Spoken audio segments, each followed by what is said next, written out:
این صدا از کوچه های خاموشه، از نفس هایی که بریدن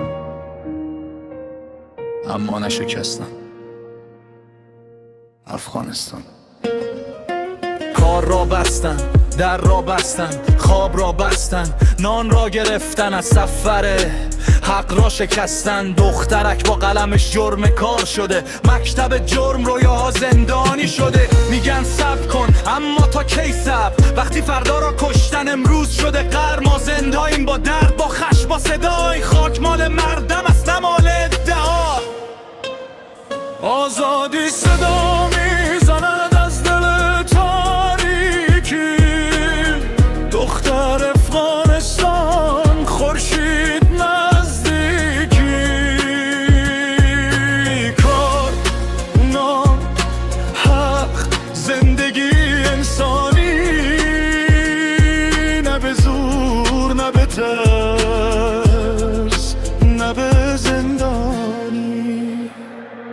دختر بی مکتب، مادر بیکار، پدر شرمنده شهر بیبهار. تفنگ شد قانون، عقل شد گناه، دین اسیر جل، انسان زیر چاه. ما رپ میکنیم چون گلوله نداریم اما کلمه داریم. هنوز ایستادیم، تاریخ قضاوت میکنه نشار.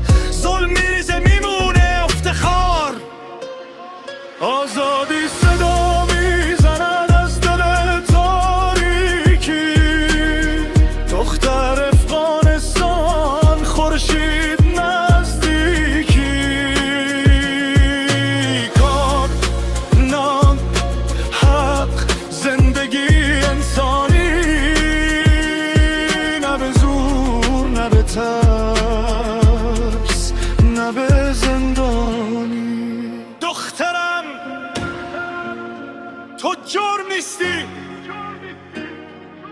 تو آینده‌ای. از کابل تا هرات، از بلخ تا قندهار، یک صدا، یک درد، یک انتظار. نه غرب نه شرق نه بازی قدرت، فقط حق، زندگی، همین است عزت. اگر خاموش شیم ظلم میمونه، اگر بگیم دیوار میشکنه. این رپ سند است، آهنگ تنها. افغانستان زنده است با زنهاش، با فردا. آزادی صدا میزند، ما جواب میدیم. با بی تو باشه حقیقت میگیم. دختر افغانستان حق تو روشنه، هیچ شب ابدیست صبح رسیدنه. این صدا خاموش نمیشه.